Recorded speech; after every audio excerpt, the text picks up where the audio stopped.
চলমান বন্যায় এখন পর্যন্ত ২ জন নারী সহ ১৫ জনের মৃত্যু হয়েছে। ক্ষতিগ্রস্ত হয়েছেন ৪৮ লাখেরও বেশি মানুষ। শুক্রবার সন্ধ্যায় দুর্যোগ ব্যবস্থাপনা ও ত্রাণ মন্ত্রণালয় এমন তথ্য নিশ্চিত করেছেন। এদিকে সামাজিক যোগাযোগ মাধ্যমে একটি ছবি বেশ ভাইরাল হয়েছে। সেখানে দেখা যায় একটি শিশু পাতিলের মধ্যে কাপড় দিয়ে পেঁচানো অবস্থায় গুটিসুটি মেরে শুয়ে আছে।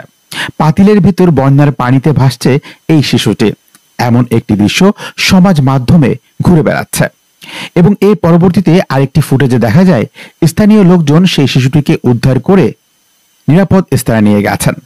অনেকেই সমাজ মাধ্যমে লিখেছেন, এই শিশুটির পরিবারের কেউ আর বেঁচে নেই, শুধুমাত্র এই ছেলেটি মূলত একটি পাতিলের মাধ্যমে ভেসে ভেসে এক অঞ্চল থেকে আরেক অঞ্চলে চলে এসছে। তবে এই ব্যাপারটি ছিল সম্পূর্ণ মিথ্যা। কিছুক্ষণ আগেই সমাজ মাধ্যমে একটি পোস্টে সত্যতা নিশ্চিত করেছেন স্থানীয়রা। তারা বলেছেন, এই শিশুটির পরিবারের সবাই বেঁচে আছে এবং তারা পাশের মহল্লায় এখন অবস্থান করছেন।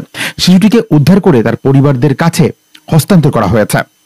এদিকে সমাজ মাধ্যমে আরো একটি ছবি বেশ ভাইরাল হয়েছে। সেখানে দেখা যায় টানা চোখে একটি শিশু তাকিয়ে আছে।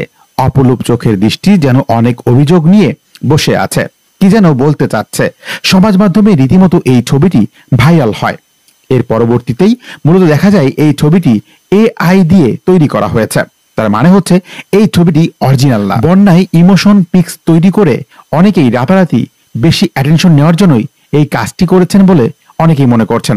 তবে পিকচারে যে ছবিটিতে শিশুটিকে দেখা যাচ্ছে, বাস্তবিক প্রেক্ষাপটে বন্যার ভয়াবহতা এর থেকেও বেশি।